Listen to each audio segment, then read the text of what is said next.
स्वागत है आप सभी का रिपब्लिक भारत पर। मैं हूं आपके साथ सुजाता। तमाम ताजा तरीन खबरें लेकर हम हाजिर हैं एक बार फिर आपके सामने।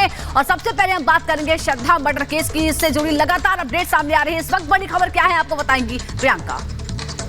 धन्यवाद सुजाता। नमस्कार, मैं हूं आपके साथ प्रियंका शर्मा। बुलेटिन की शुरुआत हम करेंगे बड़ी खबर के साथ। ये बड़ी खबर श्रद्धा मर्डर केस से जुड़ी हुई है और इसमें आरोपी आफ्ताब को दिल्ली पुलिस गुरुग्राम लेकर जाएगी।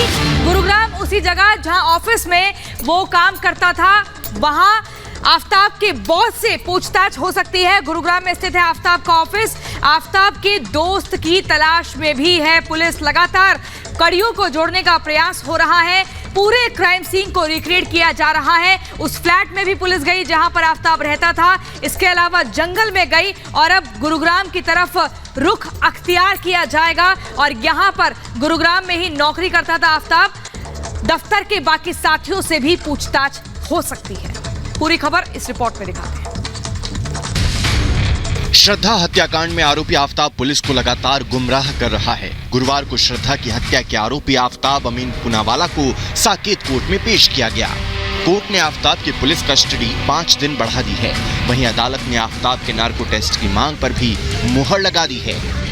नार्को टेस्ट के लिए खुद आफ्ताब ने भी सहमति जताई है। जानकारी के मुताबिक पुलिस आरोपी को हिमाचल की पार्वती घाटी, दिल्ली के वन क्षेत्रों और मुंबई ले जाकर सीन रिक्रिएट कर सकती है। वहीं आज दिल्ली पुलिस की टीम आफ्ताब के ऑफिस जाकर उसके सहकर्मियों से पूछताछ करने वाली है। पुलिस का मानना है कि आफ्ताब के ऑफिस से उसके व्यवहार और चाल चलन की जानकारी मिल सकती है। वहीं अब पूरे मामले में लोगों का आक्रोश भी फूटने लगा है। गुरुवार को साकेत कोर्ट के बाहर भी वकीलों ने प्रदर्शन करके आफ्ताब के खिलाफ जमकर नारेबाजी की और श्रद्धा के हत्यारे को फांसी देने की मांग की।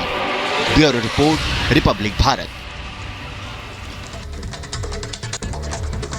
जैसे जैसे जांच आगे बढ़ रही है वैसे वैसे आफ्ताब के बारे में नए खुलासे हो रहे हैं। और अब ये भी पता चला है कि आफ्ताब के लिए दरअसल दिल्ली कोई नया शहर नहीं है। वो पहले भी दिल्ली आ चुका है, इसीलिए दिल्ली शहर को वो जानता पहचानता था। एक खास रिपोर्ट आपको दिखाते हैं। श्रद्धा हत्याकांड में हर दिन नए खुलासे हो रहे हैं। आरोपी आफ्ताब के बारे में पुलिस को एक नई जानकारी हाथ लगी है। इस नए खुलासे के मुताबिक आफ्ताब के लिए दिल्ली कोई नया शहर नहीं था, बल्कि वो इससे पहले भी कई बार दिल्ली आ चुका था और दिल्ली में उसके कई दोस्त भी थे। माना जा रहा है कि इस हत्याकांड में आफ्ताब का कोई साथी भी हो सकता है। जांच के दौरान दिल्ली पुलिस को श्रद्धा और आफ्ताब के एक ऐसे ही दोस्त के बारे में पता चला है। जानकारी के मुताबिक इस शख्स को ढूंढने के लिए पुलिस की 9 टीमें तैनात कर दी गई हैं। आफ्ताब ने 5 महीने पहले श्रद्धा की हत्या की थी और इन 5 महीनों में उसने कई अहम सबूत मिटा दिए हैं। लेकिन दूसरी तरफ बात करें तो अब आफ्ताब का नार्को टेस्ट होना है। नार्को टेस्ट के जरिए पुलिस उससे हर वो राज उगलवाएगी जो वो छिपाने की कोशिश कर रहा है। हालांकि अभी तक जो कुछ उसने बताया है वो बेहद खौफनाक है। Bureau report, Republic Bharat.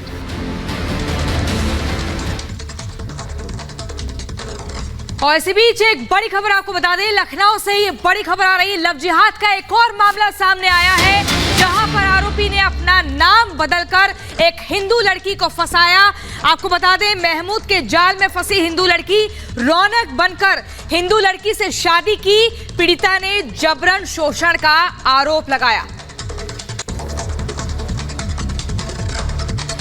तो अभी सूफियान पकड़ा भी नहीं गया है। और इस बीच एक और मामला सामने आ गया है लखनऊ से, जहां पर 2 बच्चों के पिता ने एक लड़की के साथ धोखा किया, नाम बदलकर खुद को हिंदू बताया और उसके साथ लगातार शोषण करता रहा। और अब जाकर इस मामले का खुलासा हुआ है। मामला पुलिस के पास पहुंच गया है।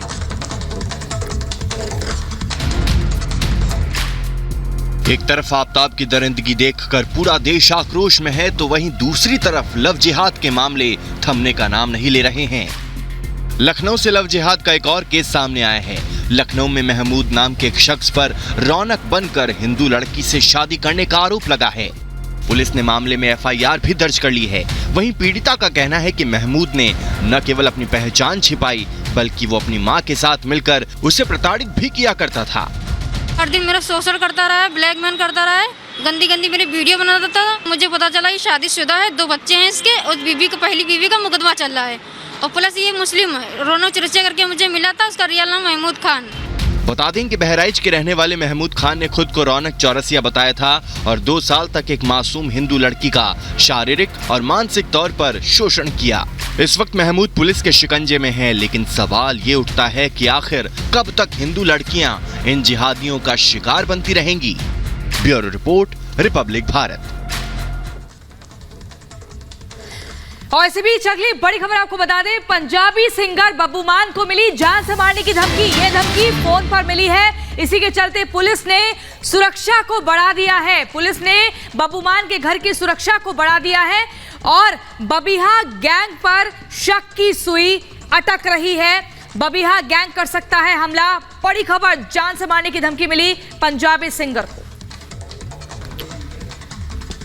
सिद्धू मूसेवाला हत्याकांड के बाद से ही देश में लगातार इस तरह की आशंकाएं मंडरा रही है और इस बीच बब्बू मान को भी धमकी मिली है और बबिहा गैंग का हाथ इसमें हो सकता है और इसीलिए पुलिस सतर्क है। बब्बू मान के घर की सुरक्षा बढ़ा दी गई है।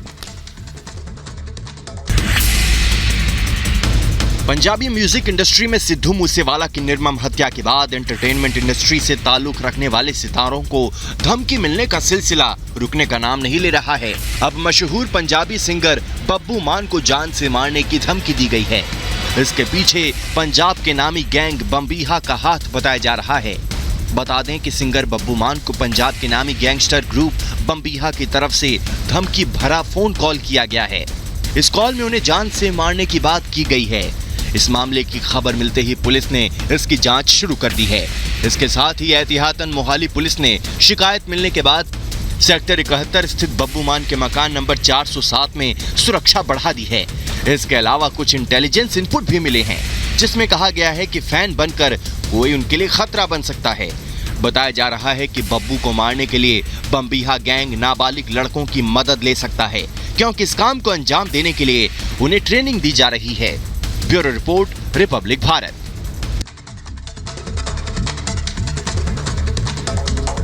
और इसी बीच बड़ी खबर आपको बता दें, गुजरात चुनाव से ही जुड़ी हुई बड़ी खबर, जहां बीजेपी का धुआंधार प्रचार और ऐसे में 82 सीटों पर ये चुनावी प्रचार होना है। योगी से लेकर नड्डा तक प्रचार करेंगे।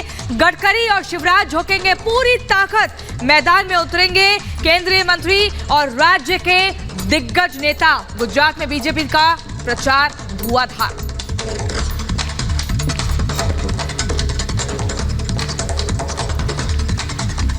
तो चुनाव प्रचार अब अपने चरम पर पहुंच गया है। पहली दिसंबर को आपको बता दें 89 सीटों पर मतदान होने वाला है और आज धुआंधार प्रचार करने के लिए बीजेपी के तमाम स्टार प्रचारक मैदान में उतरने वाले हैं। खास रिपोर्ट आपको दिखाते हैं।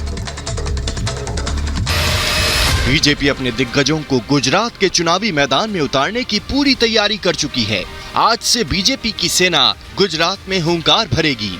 खुद पार्टी अध्यक्ष जेपी नड्डा, तमाम केंद्रीय मंत्री और राज्य के मुख्यमंत्री गुजरात की 89 विधानसभा क्षेत्रों में रैली करेंगे। बता दें कि 1 दिसंबर को होने वाले चुनाव के पहले चरण में इन्हीं 89 सीटों पर मतदान होंगे। माना जा रहा है कि इस बार के चुनाव में बीजेपी और आम आदमी पार्टी के बीच सीधा मुकाबला होगा। यही वजह है कि बीजेपी ने अभी से ही अपने चुनाव प्रचार अभियान को जोर देना शुरू कर दिया है। इसी कड़ी में जेपी नड्डा नवसारी, अंकलेश्वर और राजकोट पूर्व में 3 रैली करेंगे, जबकि केंद्रीय मंत्री नितिन गडकरी, नरेंद्र सिंह तोमर, अनुराग ठाकुर, एमपी के सीएम शिवराज सिंह भी 4 रैलियां करेंगे। इसके अलावा यूपी के सीएम योगी और महाराष्ट्र के डिप्टी सीएम देवेंद्र फडणवीस भी पार्टी के लिए विधानसभा क्षेत्रों में जनसभाएं करेंगे। और इसी बीच अगली बड़ी खबर आपको बता दें, झारखंड के मुख्यमंत्री हेमंत सोरेन से ईडी की लगातार पूछताछ हुई और ये पूछताछ जिसमें सवालों की बौछार 10 घंटे तक चली। ऐसे में आपको बता दें, बड़ी खबर, पूछताछ के विरोध में यूपीए का प्रदर्शन, बीजेपी कर रही सोरेन के इस्तीफे की मांग, लेकिन दूसरी तरफ यूपीए की तरफ से प्रदर्शन किया गया। अवैध खनन घोटाले के मामले में हेमंत सोरेन से पूछताछ की ईडी के दफ्तर में 10 घंटे तक उनसे पूछताछ की गई, लेकिन इस बीच लगातार जेएमएम के कार्यकर्ता हंगामा करते रहे और इसे सरकार को अस्थिर करने की साजिश बता रही है। रिपोर्ट आपको दिखाते हैं। झारखंड के मुखिया हेमंत सोरेन की कुर्सी क्या सरकने लगी है। झारखंड में सवालों का बाजार गर्म है। ईडी ने हेमंत सोरेन से अवैध खनन घोटाले में करीब 10 घंटे तक पूछताछ की तो विपक्ष ने हंगामा कर दिया। बीजेपी सोरेन का इस्तीफा मांग रही है। खनन घोटाले के आरोप में ईडी ने हेमंत सोरेन को तलब क्या किया? जेएमएम गठबंधन ने पूरा झारखंड मानो सिर पर उठा लिया। सीएम आवास के बाहर कार्यकर्ताओं की भीड़ जमा हो गई। बताया जा रहा है कि दिल्ली से रांची गई ईडी की टीम ने सोरेन से पूछताछ के लिए बाकायदा 100 सवालों की सूची तैयार की थी। ईडी ने अपनी चार्जशीट में कहा कि पंकज मिश्रा अवैध खनन में शामिल था और उसने सोरेन के कहने पर करोड़ों की हेराफेरी की। इस मामले में ईडी सोरेन को भी समन कर रही है, जिसके बाद सीएम बदलने की चर्चाएं तेज हो गई हैं। हालांकि उनके भाई और जेएमएम के विधायक बसंत सोरेन ने कहा सीएम तो हेमंत सोरेन ही रहेंगे। दावे भले ही हो रहे हों, लेकिन सीएम पद को लेकर अटकलों का बाजार गर्म है।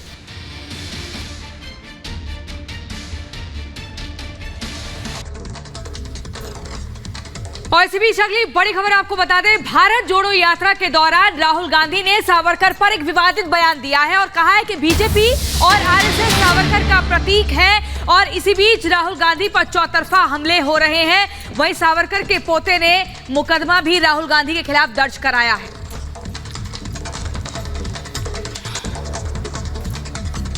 कांग्रेस की भारत जोड़ो यात्रा इन दिनों महाराष्ट्र से गुजर रही है और इसी दौरान राहुल गांधी ने एक चिट्ठी दिखाई और फिर एक बार वीडी सावरकर का जिक्र किया और ये बताया कि किस तरह से उन्होंने अंग्रेजों के प्रति अपनी वफादारी दिखाई थी। इस चिट्ठी में क्या है ये पूरा मामला, क्या है उस चिट्ठी का मजमून और क्या है विवाद, इस रिपोर्ट में आपको दिखाते हैं।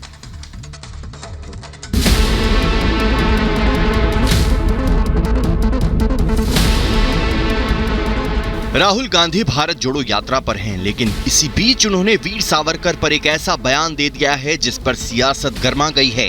दरअसल कांग्रेस की भारत जोड़ो यात्रा महाराष्ट्र पहुंची तो राहुल ने एक रैली के दौरान अपने अंदाज में विपक्ष पर निशाना साधा। उन्होंने कहा कि बीजेपी और आरएसएस सावरकर के प्रतीक हैं, जिन्होंने अंग्रेजों की मदद की। राहुल ने सावरकर पर सवाल उठाते हुए कहा कि उन्होंने खुद को बहादुर बताने के लिए अपने ही ऊपर एक किताब भी लिखी थी।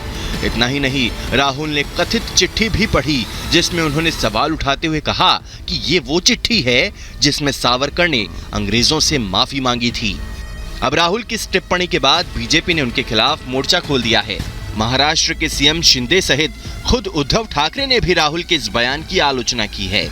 बीजेपी की ओर से संबित पात्रा ने कहा कि यह दुखद है कि महाराष्ट्र की धरती पर जाकर राहुल गांधी सावरकर का अपमान कर रहे हैं।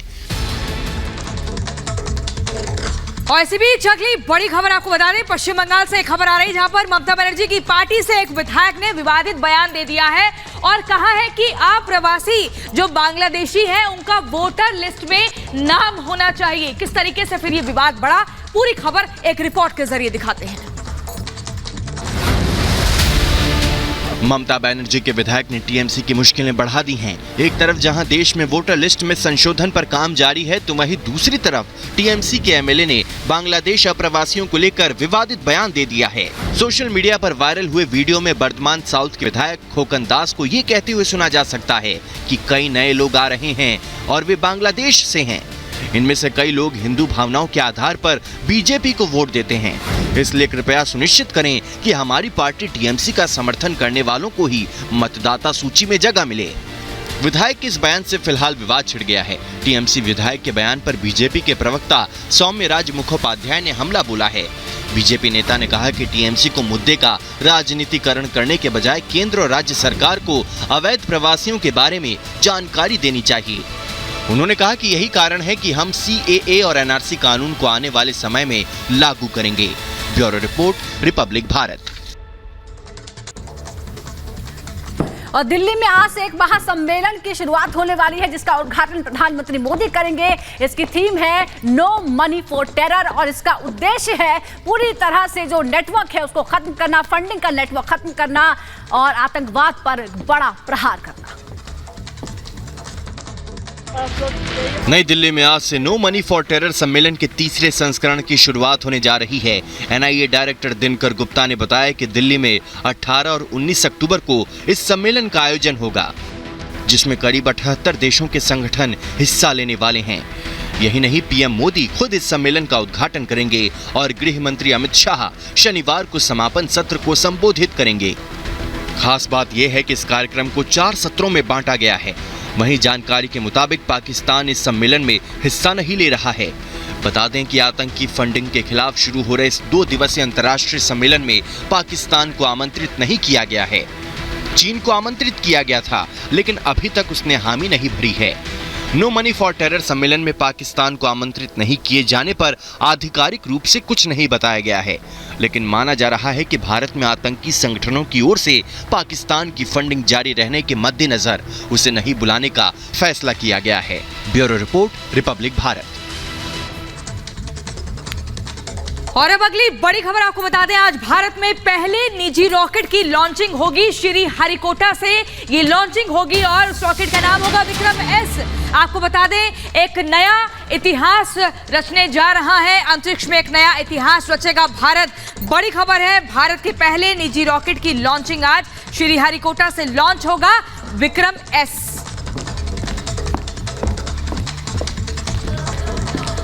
तो ये एक बड़ा इतिहास रचने जा रहा है। अंतरिक्ष में भारत की बड़ी कामयाबी जो इतिहास के पन्नों में दर्ज होगी। श्री हरिकोटा से विक्रम एस की बड़ी शानदार launching.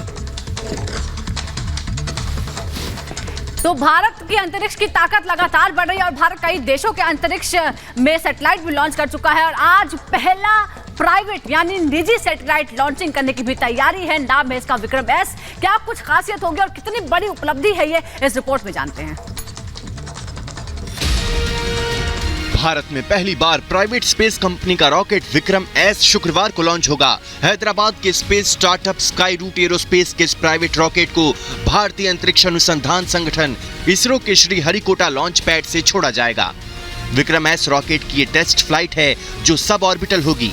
Satish Dhawan space centre से लॉन्च के बाद विक्रम एस 81 किलोमीटर की ऊंचाई तक उड़ान भरेगा।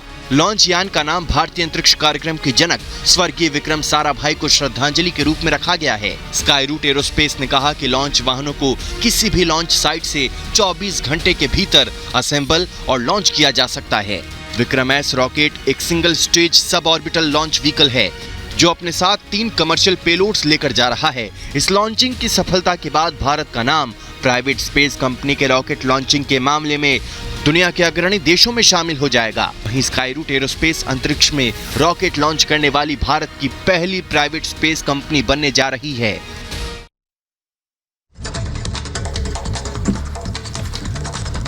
और इसी बीच अगली बड़ी खबर आपको बता दें, बंगाल के एसएसकेएम अस्पताल में भयंकर आग लग गई और देर रात ये आग की घटना है। इसी बीच 9 दमकल की गाड़ियां मौके पर पहुंची, लेकिन राहत की बात ये थी कि किसी के हताहत होने की कोई खबर नहीं है। कड़ी मशक्कत के बाद आग पर काबू पाया जा सका। पूरी खबर देखिए इस रिपोर्ट में। बंगाल के सबसे बड़े सरकारी अस्पताल एसएसकेएम में देर रात आग लग गई। आग लगने से पूरे अस्पताल में हड़कंप मच गया। चारों तरफ अफरा तफरी का माहौल था। जैसे ही पुलिस को आग लगने की सूचना मिली, वैसे ही दमकल की 9 गाड़ियां मौके पर पहुंच गई। दमकल विभाग ने करीब 1.5 घंटे की मशक्कत के बाद अस्पताल में लगी आग पर काबू पा लिया। हालांकि राहत की बात यह थी कि इस हादसे में किसी के हताहत होने की खबर नहीं मिली। बताया गया कि रात करीब 10 बजे हॉस्पिटल के आपातकालीन विभाग के दूसरी मंजिल पर बने सिटी स्कैन वार्ड में आग लगी थी। जानकारी के मुताबिक अस्पताल में सब कुछ सामान्य चल रहा था, लेकिन अचानक इमरजेंसी वार्ड की बिल्डिंग की दूसरी मंजिल से आग की लपटें उठती दिखीं। ये देख अस्पताल में अफरा तफरी मच गई।